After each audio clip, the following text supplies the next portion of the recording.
पाकिस्तान की अना के ऊपर जब भी कोई मैली नजर डालेगा उसका मुंह तोड़ जवाब देने की सलाहियत पाकिस्तान रखता है और आज वो करके भी दिखाया है। और जो आज दोबारा से वायलेशन हुई उसके रद्द अमल में जो जवाबी कार्रवाई पाक फजाइया ने की है, मेरे ख्याल में इंटरनेशनल कम्युनिटी को भी देखना चाहिए कि आज जो दहशतगर्दी कश्मीर के अंदर हिंदुस्तान कर रहा है वो दहशतगर्दी उन्होंने दूसरे ममालिक के बॉर्डर्स को वायलेट करके भी शुरू कर दी है। और दहशतगर्द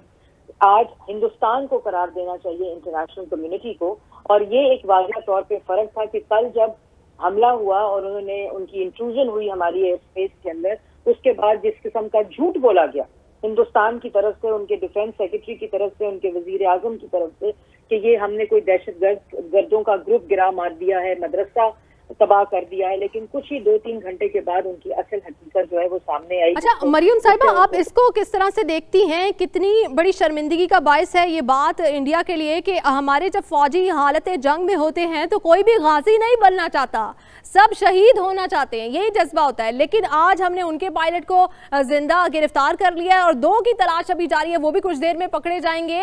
तो साफ पता चल रहा है कि वो या तो जंग लड़ना नहीं चाहते या उनको अपनी जान प्यारी है, लेकिन प्रेशर में आके इक्तदार की हवस जो चढ़ी हुई है मोदी के सर पे, उसमें आके वो ये खिलाफ वर्जी करने की कोशिश कर रहे थे।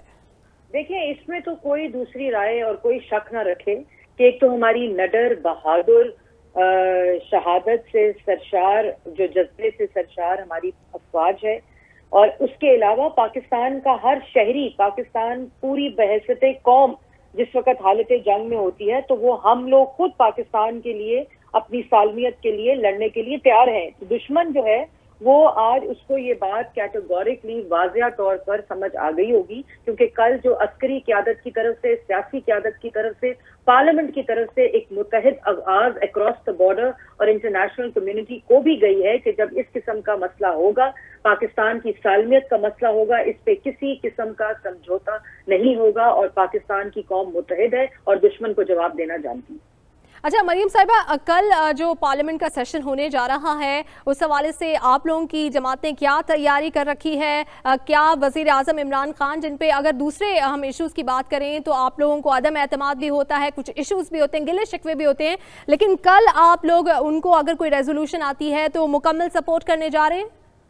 नहीं जी, इस वक्त वजीर आजम, पाकिस्तान और हम अलग नहीं हैं। मैं वाज़ेह तौर पर कर दूं कि जिस किस्म की सिचुएशन है इसमें हमारे सियासी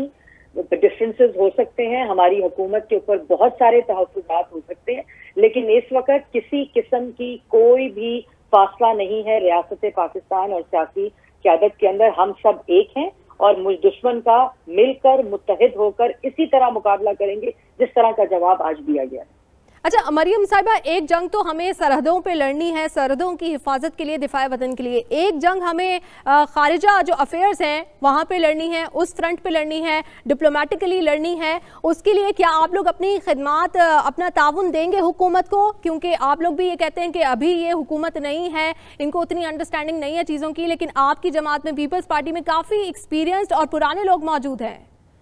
देखिए, हमने हर स्टेज पे, हर बात पे, एक मैशत पे और एक फॉरेन पॉलिसी पे, क्योंकि ये फॉरेन पॉलिसी जो होती है ये वन ऑफ नहीं होता, इसमें एक्सपीरियंस का बहुत अमल दखल होता है। और शाह महमूद कुरैशी साहब एक बहुत ही एक्सपीरियंस सीजन्ड पॉलिटिशियन है, लेकिन